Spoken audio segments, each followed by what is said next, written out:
Salut Dédiqué, Salut Nico, comment vas-tu aujourd'hui? ça va très bien et toi? Très très bien, merci. Bienvenue dans les studios de Plug the Jack. Merci à toi, merci pour l'invite.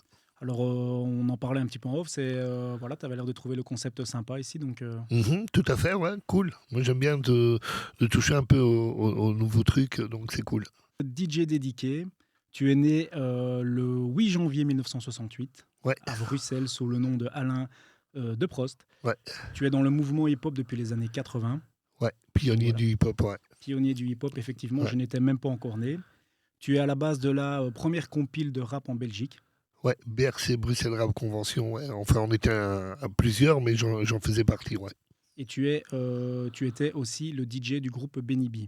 Ouais, DJ, producteur et aussi celui qui a créé la gimmick Mais vous êtes fou, oui. Mais vous êtes fous. Oh oui. Mais vous êtes fous. Mais vous êtes fous. Oh oui. Mais vous êtes fous. Mais vous êtes fous. Voilà. Oh oui, effectivement, je pense que ça, peu importe quel style de musique on apprécie, on la connaît tous, cette gimmick. Ouais, c'est ce qui m'a permis de me faire connaître auprès d'un grand public et c'est ce qui a permis aussi au rap français de passer les frontières de l'underground au rap commercial et grand public. Donc c'est une fierté, quoi. Effectivement, parce qu'avant vous, il n'y avait pas grand monde dans le rap en Ben, il Belgique. y avait dans l'underground, tu vois, surtout en France, et puis même ici en Belgique avec BRC et tout ça. Donc, mais c'était très underground. On sortait pas de single, on passait pas en radio, on n'était pas médiatisé entre guillemets.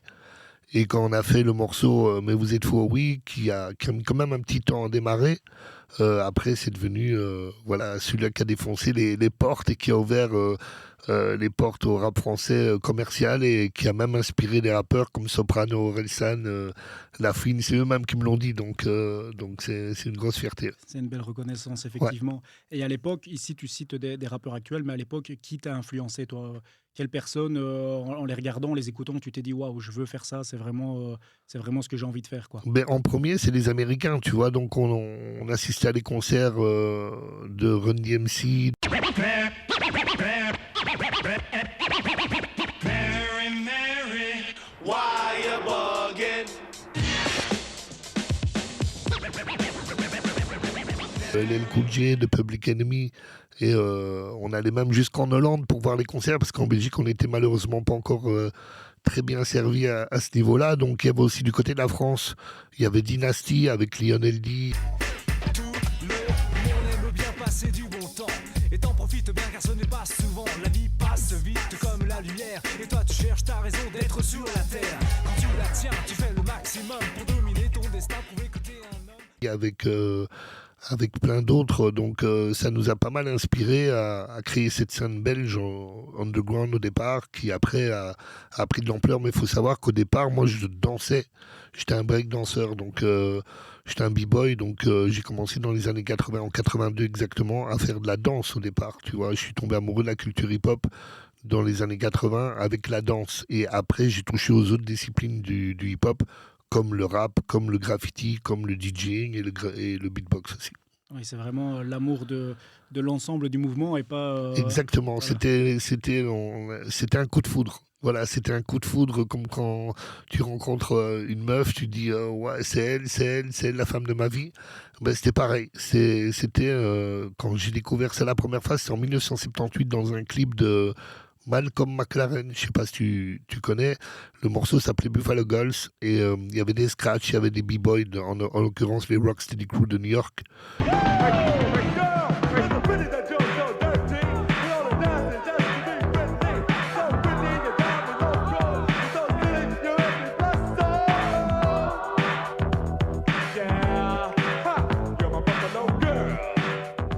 Et on voyait ça pour la première fois à la télé, on pétait les câbles. Je me dis, c'est quoi ce truc? Évidemment, il n'y a pas YouTube à cette époque, il n'y a rien, donc il fallait mémoriser ce que tu voyais. Et après, un petit peu après, il y a les lecteurs et enregistreurs vidéo qui sont sortis. Et là, on a commencé à pouvoir enregistrer des passages et les re-regarder après. Donc ça, c'était cool. Oui, c'est vrai que c'était beaucoup moins accessible que maintenant. Ah oui, Maintenant, oui, oui, maintenant il y a tout et tout, et tout surtout, des tutoriels surtout, donc c'est beaucoup plus rapide, beaucoup plus facile, mais voilà. Donc on va dire que nous on galérait un peu plus, parce que c'était le début, fallait inventer, fallait créer, mais c'était une période de fou. Et justement, en parlant de création, la compile BRC, elle est sortie comment? Ça s'est passé comment? Est-ce que c'est ton idée à toi ou est-ce que c'est un collectif de personnes qui sont réunies en se disant bon, pourquoi pas, pourquoi ne pas lancer la première compile de rap belge? Ben écoute, oui, c'est plus un collectif de personnes. On était plusieurs, donc plusieurs acteurs entre guillemets à faire un peu du breakdance, à toucher au rap, à toucher au graffiti, à faire du scratch. Et donc, quand on nous a proposé de faire cette compile, on était super heureux de pouvoir déjà s'enregistrer dans un studio où on n'avait jamais été. Tu sais, il faut savoir qu'on était des gamins qui dansions dans la rue, tu vois. Donc, on nous propose d'enregistrer un album. C'était juste incroyable de faire ce qu'on voulait, comme on aimait. Donc, il n'y avait aucune restreinte. Donc, c'était vraiment cool. Et puis le projet s'est un petit peu mis en stand-by. Et c'est quand Benny B a cartonné, quand on a fait notre groupe, parce qu'à cette époque-là, moi, je m'occupais un peu de tous les rappeurs. Tous les rappeurs venaient enregistrer des morceaux chez moi sur les phases B de morceaux américains, tu vois. Donc, tous les rappeurs qui rappaient en français ou en anglais venaient enregistrer chez moi. Donc, je m'occupais un peu de tout le monde. Et donc, quand le succès est venu avec Benny B, donc la compile, si tu veux, est revenue un petit peu au devant de l'envie de la sortir, quoi. Tu vois, donc on va dire que cette compile est sortie un petit peu après. Elle était créée avant le morceau de Mais vous êtes fous, mais elle est sortie un peu après, vu le succès que prenait Mais vous êtes fous. Et justement, tu parles de Benny B. C'est un groupe un petit peu qui a été construit. C'est pas vous, avec votre feeling, qui l'avez construit de vous-même. Si je me suis un petit peu documenté, j'ai regardé un petit peu les vidéos. Ben, en fait, c'est un groupe qui s'est construit, si tu veux, oui. Mais en fait, on était 3 potes déjà à la base qui dansions dans la rue. Tu vois, donc on était des danseurs à la base, tu vois. Benny rappait, moi j'étais déjà DJ, j'avais déjà gagné plusieurs championnats de Belgique et j'avais terminé 5e au championnat du monde du DMC. Et donc j'étais déjà bien reconnu en tant que DJ et comme danseur. Et donc, si tu veux, c'était une suite logique, c'est-à-dire que quand il y a eu un casting pour faire un morceau, donc c'est une radio en Belgique qui s'appelait Top FM à l'époque, Oui. qui a créé ce casting pour faire un morceau rap. Donc, tous les rappeurs sont passés. Moi, j'étais déjà dans le projet avec d'autres gars, musicalement parlant. Et Benny est passé, des Fidji, plein d'autres. Et au final, c'est Benny qui a été retenu. Donc, c'était une suite logique. Ils avaient tous les éléments sans savoir qu'ils avaient tous les éléments, tu vois. Donc, eux ont pensé qu'ils étaient en train de monter un groupe de toutes pièces, mais alors on était déjà... Vous existiez déjà. On existait déjà, on était déjà des amis, on dansait déjà ensemble. Et d'ailleurs, pour preuve, tu vois, quand on a commencé à faire notre première télé, ils nous avaient amené des vêtements de skateboard, des casques, des trucs, parce qu'ils étaient tellement à côté de la plaque qu'ils ne savaient même pas c'était quoi vraiment le rap. Et on leur a dit, mais non, on a déjà notre univers, on a déjà notre manière de nous habiller, on a déjà nos manières de danser, faites-nous confiance, il n'y a pas de problème. Tu vois. En fait, il y avait juste à vous réunir et à vous mettre... voilà, il fallait juste le morceau et c'était parti. C'est parti. Et justement, quand on parlait de gimmick tout à l'heure, on parlait de « Mais vous êtes fous ». Oh Ouais. oui, moi j'ai la référence parce que j'ai été voir, j'ai justement été voir. Mais tu peux nous expliquer d'où est venue l'idée de sortir cette gimmick-là? Mais écoute, figure-toi qu'à l'époque, on n'avait pas de Serato. Pour ceux qui savent, c'est quoi le Serato? C'est les ordinateurs où tu peux mettre tes musiques dedans et scratcher avec ou les jouer en public. Donc il fallait innover, il fallait trouver un moyen de trouver des sons en français. Et le seul moyen que j'ai trouvé, c'était de prendre mes disques d'enfants. Donc j'avais mes disques d'enfants de Goldorak, de Captain Flamme, de Candy et tout ça. Donc, et ça raconte une histoire. À l'époque, ils sortaient des vinyles où tu le mettais et ça racontait l'histoire, tu vois. Et ton imagination faisait le reste. Et donc à un moment, dans l'album de Captain Flamme, il y a un moment, ça dit « Mais vous êtes fous ». Et je trouvais cette phrase sympa et drôle, tu vois. Je l'ai utilisée pour mes battles de scratch et tout, et de DJ. Et ça m'a beaucoup aidé, ça m'a même fait gagner le championnat de Belgique. Donc ça, c'était avant qu'on sorte le morceau. Et donc, et un peu plus loin, sur la phase B, il y a un moment, il dit « Oh oui ». Et je trouvais que mettre les deux ensemble, c'était plutôt cool, tu vois. C'est pour cela que vous allez me suivre. Mais vous êtes fous! Y en a-t-il un que nous pouvons approcher facilement? Oh oui, le colonel Sirite, le chef des gardes, presque tous les jours. Et qui l'accompagne? Benny B! Vous êtes fous! Oh oui! Et donc, voilà, quand on a fait le morceau, j'ai fait la séquence au début qui dit Ladies and Gentlemen, pardon, DJ dédié, mais vous êtes fous, oui, et qui l'accompagne, Benny B, tu vois. Et c'est à ce moment-là que le producteur qui avait organisé le casting a trouvé que cette gimmick était vraiment tellement forte qu'il a trouvé l'idée de la mettre dans tout le morceau. Nous, on n'était pas trop d'accord, tu vois. On trouvait ça un peu... On va vite être pris pour des clowns, tu vois. Donc, et au final, il a eu la bonne idée, tu vois. Donc voilà, donc ça a fait le morceau que ça a fait. C'est des petits éléments comme ça, mais je veux dire, jamais j'aurais pensé en cherchant dans mes listes d'enfants de pouvoir créer cette première gimmick qu'elle deviendrait la première gimmick qui ouvre les portes du rap français au grand public, tu vois, et ce premier disque d'or du rap français aussi, tu Et vois. qui Donc fait partie du patrimoine musical belge, hein. Je pense que tout le monde, malgré moi, malgré toi. En fait, je pense que tous les trois, on n'a pas voulu faire partir de quoi que ce soit. On est devenus malgré nous, tu vois. Donc, nous, on est des gamins de rue à la base. Donc, on est des passionnés. On aime la danse, on aime le hip-hop. On adore les États-Unis. On kiffe trop notre jeunesse, quoi. Tu vois. Donc, avec le recul, ouais, aujourd'hui, c'est devenu une belle histoire. Et c'était pas trop difficile à gérer à l'époque des trois jeunes gamins qui sont livrés comme ça dans le Star System, parce que vraiment vous démarrez ici en Belgique et vous vous retrouvez à New York, à Las Vegas, en train de Tout tourner à des fait. clips, Tout à fait. d'acheter des fringues, etc. Ouais, premier groupe de rap à faire des clips à New York avant Booba, avant tout le monde, hein.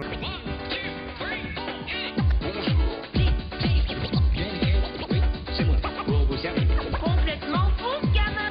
Oh oui.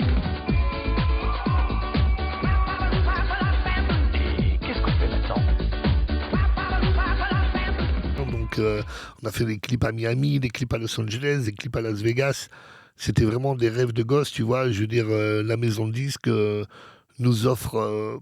Quand on a sorti Mais vous êtes fous, c'est tellement un hit. Quand on a fait le deuxième, on voulait vraiment faire le clip à New York.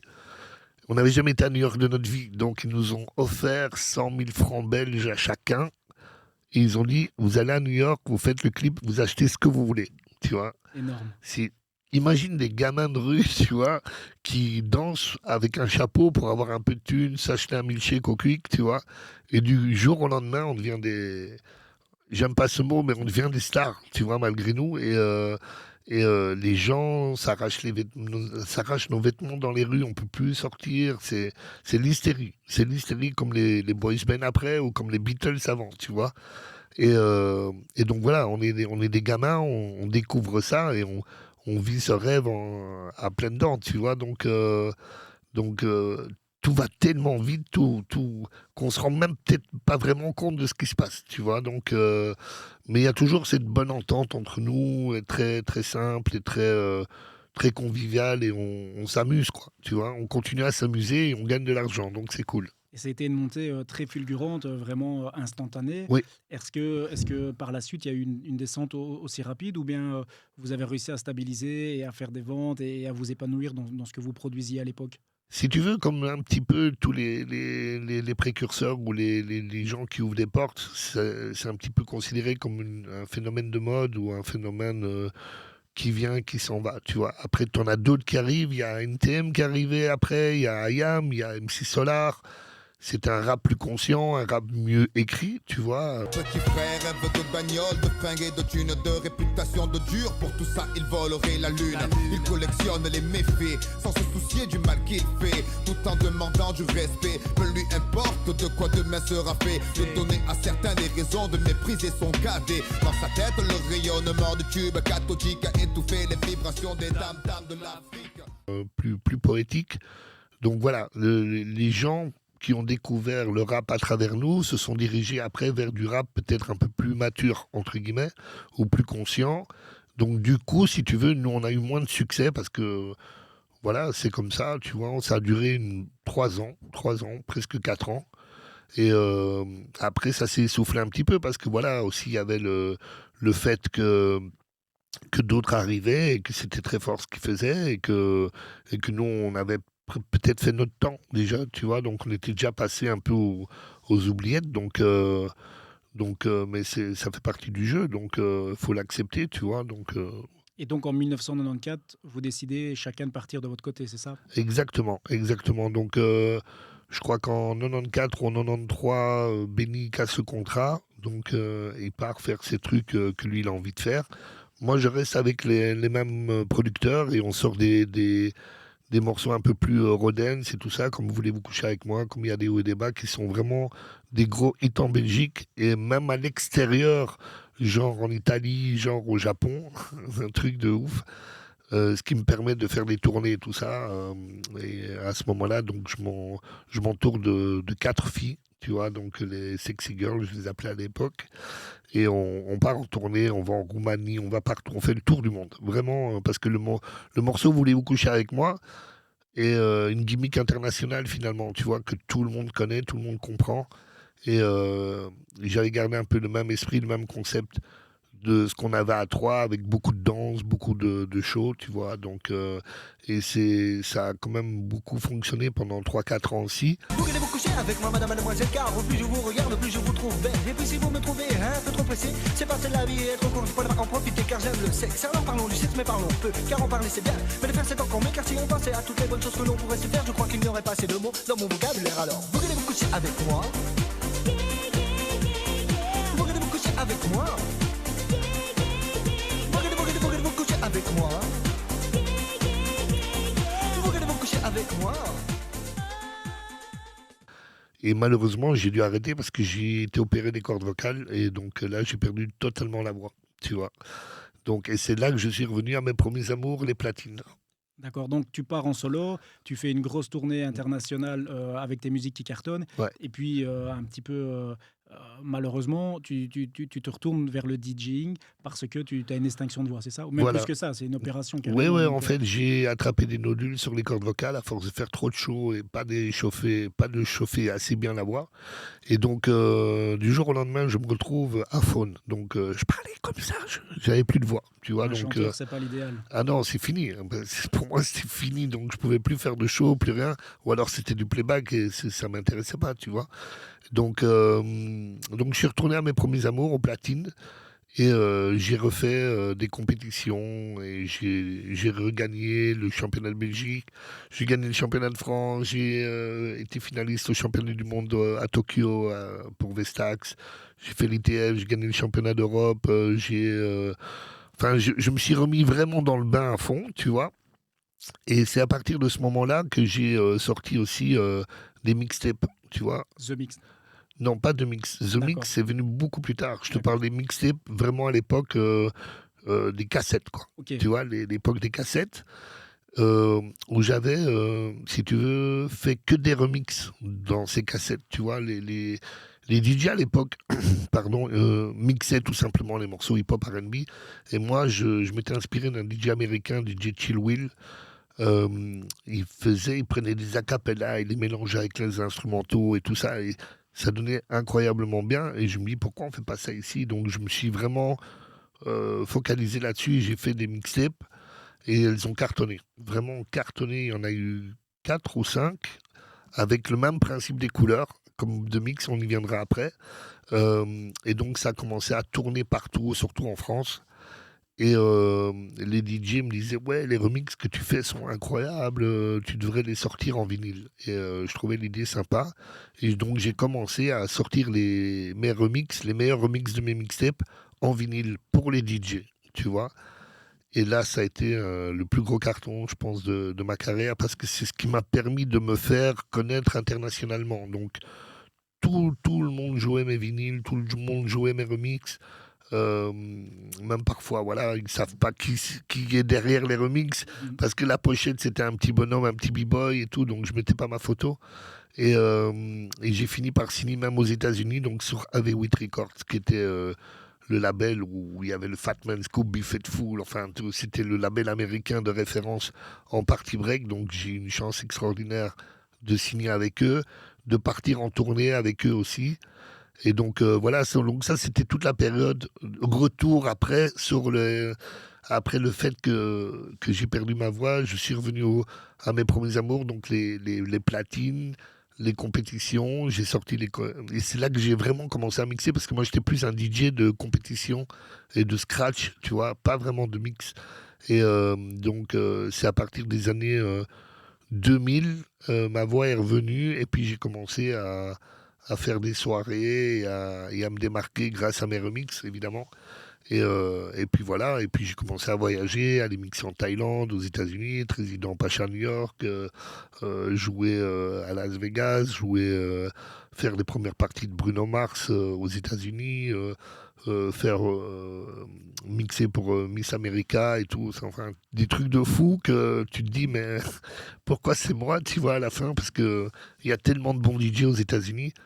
Mais voilà, il fallait que je me casse la voix pour que ça arrive, en fait, tu vois. C'est ça, mais ce qui est fou, c'est que tu as su rebondir. Je veux dire, il y a des gens qui ils ont un obstacle dans la vie, c'est Times, la carrière, elle est mise de côté. Et toi, ben voilà, tu passes de b-boy à rappeur, tu passes de rappeur à DJ, et dans tout ce que tu entreprends, c'est le carton total, quoi. Écoute, c'est surtout la passion qui m'a guidé. Je te cache pas que quand j'y étais à Faune pendant 3 ans, j'étais quand même très triste, très malheureux parce que tu peux pas rigoler, tu peux pas blaguer avec les potes. Au final, tu es tout seul avec toi-même, tu vois. Donc, ça a mis un petit temps. Ça a mis un petit temps, mais au final, c'était un mal pour un bien. Tu vois, donc, et puis ma voix est revenue, j'ai ressorti un morceau, Appelle-moi Daddy, j'ai commencé la radio à ce moment-là. Appelle-moi Daddy, c'est comme ça qu'on me surnomme. DJ haut de gamme demande aux groupies et aux bonhommes. Même si des polémiques entourent mon sujet, je garde la pole position et nique ceux qui crachent sur mon succès. Il n'y avait pas d'émission hip-hop, il n'y avait pas d'émission R&B, il n'y avait rien, tu vois. Donc c'était très pop, très rock, tu vois, sur toutes les radios, hein, tu vois. Donc, et je me suis dit à un moment, ce serait bien d'avoir une vraie émission, tu vois, une vraie radio. Le rêve, c'était d'avoir une radio 100% hip-hop R&B ou urbaine, comme on dit aujourd'hui. Mais c'était pas possible. Et donc on m'a proposé de faire une émission d'abord d'1 heure de mix, et ça a tellement cartonné l'année d'après, ils m'ont dit, bah écoute, prends un animateur avec toi, et le S en l'occurrence, que je connaissais, avec qui on bossait déjà sur Action FM, tu vois, qui était une radio locale de Bruxelles. Et donc on est partis ensemble, et on a fait un chemin de 23 ans là jusqu'à aujourd'hui. On a rencontré, on a eu tout le monde dans les studios. On a eu les plus grands comme les moins connus. On mettait tout le monde en avant. On a toujours essayé si tu veux, la radio, ça m'a toujours permis d'essayer de transmettre un petit peu cette continuité qu'avec Benny on avait commencé. C'est-à-dire on avait ouvert les portes du rap en français au grand public, et ici moi je voulais vraiment que le hip-hop et le R&B soient accessibles au grand public. Comme Radio Contact était la radio numéro 1, c'était une belle opportunité de pouvoir partager ma passion musicale avec des gens qui ne connaissent peut-être pas ce milieu, ce mouvement ou quoi que ce soit, tu vois. Et donc ça a duré pendant 23 ans, donc j'ai eu la chance de voir Rihanna, Beyoncé, 50 Cent, Lady Gaga, toutes mes idoles, j'ai pu les interviewer, j'ai pu les rencontrer, même parfois bosser avec eux et tout, c'est un truc de fou. Et aujourd'hui, donc 23 ans, c'est vraiment une fierté dans le sens où, pour les gens qui n'y croyaient pas au début, tu vois, qui ont dit, ouais, mais bon, c'est du rap, ça va pas durer, c'est une mode. Aujourd'hui, 23 ans plus tard, on est toujours là, et aujourd'hui, quand tu regardes la musique populaire numéro 1 dans le monde, c'est l'urbain, c'est le rap, c'est le hip-hop, c'est le R&B, c'est le mumbaton, c'est tout ce qui est urbain, quoi. Donc, je suis très fier de faire partie, entre guillemets, de ces petits ouvriers qui ont œuvré pour que cette culture soit le plus populaire possible. Oui, quand tu parlais de pionnier, après tout ce que tu viens de nous expliquer, c'est même presque créateur, c'est même plus pionnier. Je suis pas Dieu non plus, hein. Ça c'est Kanye West, on lui laisse, ce statut, tu vois. Mais oui, bah, créateur, je sais pas, mais en tout cas, faire partie des premiers qui ont essayé de créer des choses, oui. Ça, c'est sûr. Et je pense que les personnes qui doutaient un petit peu du rap à l'époque n'avaient pas pris en compte le fait que c'est vraiment une culture, c'est un mouvement à part entière. Ouais. C'est vraiment un état d'esprit, quoi. Et comme tu expliquais tout à l'heure, ça regroupe beaucoup plus que de la musique. C'est aussi du b-boy, du graffiti, du DJing. Ça, c'est vraiment le hip-hop, tu vois. Aujourd'hui, le rap est devenu aussi un très gros business, tu vois. Où on oublie peut-être même parfois un peu les origines du hip-hop, on s'en fout un peu, on fait du rap, quoi, tu vois. Donc, Et voilà, c'est pour ça que moi je suis toujours là en tant que pionnier pour rappeler que si tu fais du rap aujourd'hui, c'est grâce à des gens comme nous qui ont ouvert les voies, tu vois. Donc il faut pas dénigrer les pionniers, tu vois. Et c'est le même problème un peu aux États-Unis, tu vois. Le rap aux États-Unis est devenu tellement un énorme business qu'on oublie un peu les précurseurs comme Grandmaster Flash, comme Grandmaster Caz, tous ceux qui ont amené ce mouvement aux États-Unis, tu vois. Donc cette année, c'est les 50 ans du hip-hop, c'est pas rien, tu vois. Donc, c'est le moment ou jamais de rappeler que, voilà, on est toujours là et que, voilà, on est un peu les papas de tout le monde, quoi.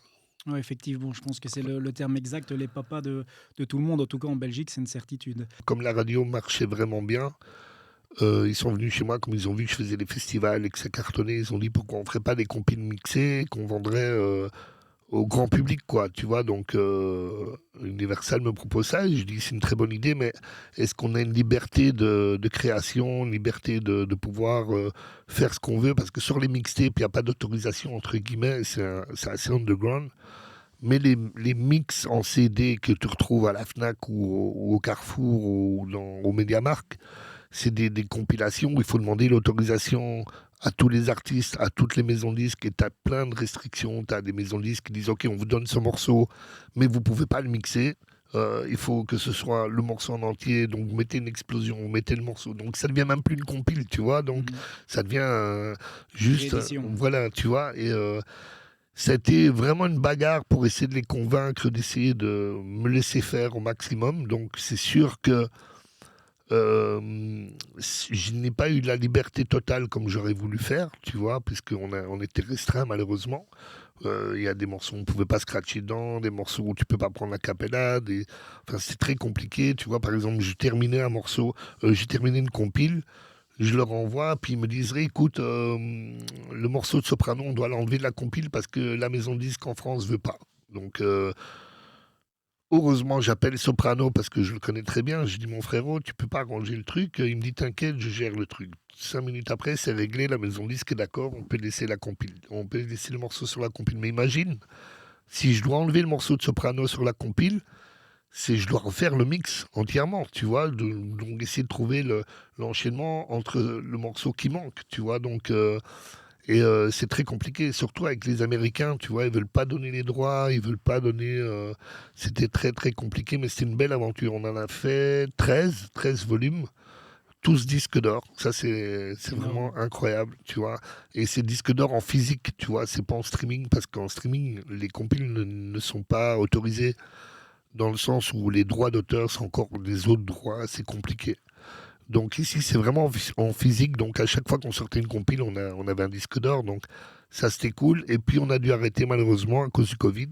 Donc le Covid nous a stoppé. Universal m'ont contacté, ils m'ont dit écoute, tous les magasins sont fermés, on peut plus aller dans les rayons de CD, des livres, tu vois, c'était interdit à l'époque, tu C'était vois. difficile de distribuer en physique à ce moment-là, quoi. Voilà, exactement. Ils m'ont dit, et voilà, en plus, le CD était un support qui était quand même un petit peu en chute, tu vois, vu que tout le monde se dirigeait vers le streaming. Donc ils m'ont dit, écoute, pour le moment, on est mieux d'arrêter, tu vois. Donc je dis, ouais, ok, il n'y a pas de souci. Donc on a fait 13 volumes, certains double CD, voilà, et ça reste une belle aventure, tu vois. Et puis ça se termine sur un beau chiffre. 13, souvent, Ah, peut-être porte-bonheur, c'est c'est vrai. peut-être pour bonheur. À l'aube de tes 40 ans de carrière, Mm. comment tu nous expliques ta longévité? Parce que c'est incroyable. Écoute, je ne l'explique pas. Je n'explique pas tout ce que je ressens. En tout cas, c'est beaucoup d'amour des gens. Et au fur et à mesure de toutes ces périodes, bon, il y a ceux qui sont là depuis la première heure, qui sont encore là aujourd'hui. Et puis, tu as leurs enfants qui ont suivi. Tu as même les enfants qui ont grandi et leurs petits-enfants qui ont suivi. Tu vois, c'est juste dingue. C'est juste dingue. Et on dirait un petit peu que tu accompagnes les gens dans leur vie, tu vois. Et on dirait un petit peu que je suis le grand frère qu'ils n'ont pas eu ou un truc comme ça, tu vois. C'est assez drôle parce que comme je suis assez proche en général des gens, surtout via les réseaux et tout, et quand je livre en vrai, je suis assez proche des gens, donc je fais presque partie de la famille de chaque personne que je rencontre, tu vois. Et c'est toujours beaucoup de bienveillance, beaucoup de gentillesse, beaucoup d'amour, beaucoup de souvenirs qui ont marqué leur enfance, tu vois, des moments très importants dans la vie des gens. Et parfois, je me rends pas toujours compte du rôle que j'ai eu dans leur vie, tu vois. Et c'est que du bonus, c'est que du bonheur, tu vois. Mais moi, je te suis sur les réseaux sociaux depuis longtemps et c'est vrai que c'est énorme le fait que tu restes accessible malgré ta carrière qui est énormissime. On voit que tu prends des photos un peu avec tout le monde et que tu es aussi bien dans des grands festivals à travers le monde que ici, par exemple, à un événement d'un gros village. Ouais. C'est ça qui, je pense, fait le fait que tout le monde t'apprécie, c'est aussi cette accessibilité et le fait que tu restes aussi bien ancré dans les valeurs belges et les festivités belges, quoi. On est belge jusqu'au bout, hein, tu vois. Donc, il n'y a pas de honte à ça. Moi, je suis fier d'être belge et de représenter les couleurs à l'international si on peut. Ah, c'est la moindre des choses d'être présent pour les gens. Si je suis là où j'en suis aujourd'hui, c'est aussi parce que eux m'ont mis là où je suis aujourd'hui, tu vois. Euh, et puis, encore une fois, je fais aucune différence de jouer à Tomorrowland ou de jouer à la braderie de Boussu, par exemple, tu vois, où il y a autant de monde pour moi. Et c'est même parfois plus d'ambiance encore, tu vois.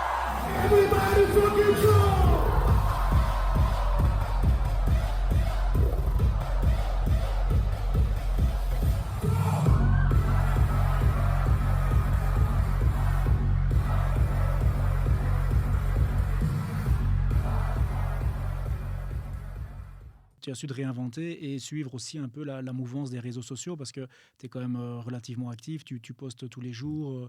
Et voilà, moi qui te suis, j'ai l'impression de savoir qui est dédié parce que Ouais, ouais. je te suis toutes les semaines. Donc voilà, ça c'est super important et tu as réussi à le faire malgré le fait que ça fait 40 ans que tu es là, quoi. Mais écoute, j'essaie, les réseaux sociaux aujourd'hui, c'est 80% de réussite dans une carrière, presque j'ai envie de dire. Si tu as le talent aujourd'hui, tant mieux. Si t'as pas le talent, c'est même plus nécessaire parce que les réseaux sociaux vendent tellement du rêve.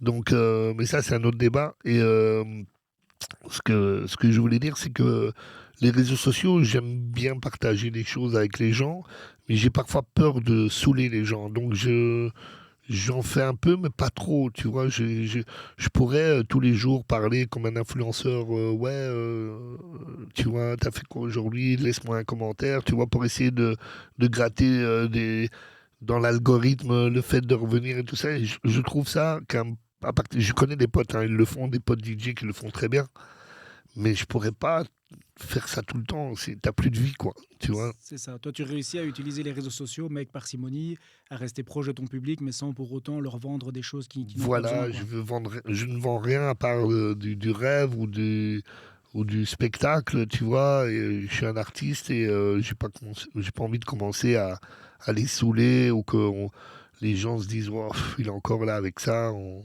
n'en peut plus, quoi, tu vois. Donc voilà, tu vois, c'est toujours difficile de garder un juste milieu, mais je pense que ça se passe plutôt pas trop mal. Et justement, en te suivant sur les réseaux sociaux, j'ai découvert que DJ dédié, c'était pas seulement la musique ou l'univers du hip-hop, c'est aussi la pop culture, les Ah oui, sneakers, grave. donc les paires de chaussures Ouais.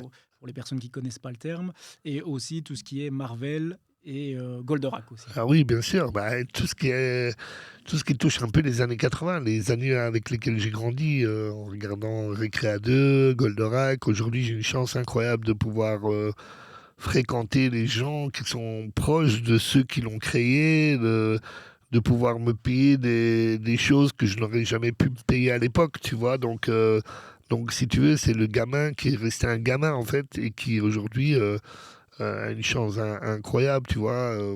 Et j'ai envie de partager ça avec les gens parce que même si la nouvelle génération ne connaît pas spécialement Goldorak, j'ai fait 2-3 expos, notamment à la Médine Asia, au Comic Con et tout ça, de toute ma collection de Goldorak. Et même quand tu connais pas, c'est tellement beau à voir que tu es obligé de dire, ah, c'est beau, tu vois. Donc, et j'ai envie de partager ça avec les gens, comme ma collection de baskets. Les Golden Child, alors c'est pour tous les fans de Yeezy, la période Nike, du certificat.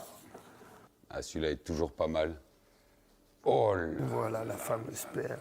là là là là là là. Une finition de dingue. Donc Lasco, ils sont situés à Los Angeles, pour ceux qui ne connaissent pas. Je peux te demander le prix de cette paire chez eux? 2500 $. Ok, ouais, elle les vaut. Ils ont repris la semelle de la AirTech Challenge. Ouais, ça se voit. Sur laquelle ils se sont inspirés pour la Yeezy. Je collectionne vraiment les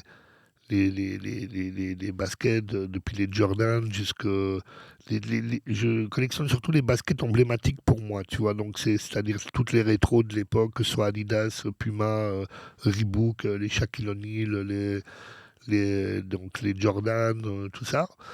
Et là, j'en ai gardé vraiment, parce que j'en avais tellement, j'en ai gardé vraiment, j'ai eu la chance d'avoir des paires signées par Run DMC, signées par Shaquille O'Neal, et donc voilà, je me suis plus, comme tu dis, concentré sur cette pop culture, parce que voilà, je suis un grand gamin, quoi. J'ai toujours un esprit d'enfant, et notamment, oui, avec les Marvel, Spider-Man, c'est ce qui a bercé mon adolescence, mon enfance. Et aujourd'hui, voir des films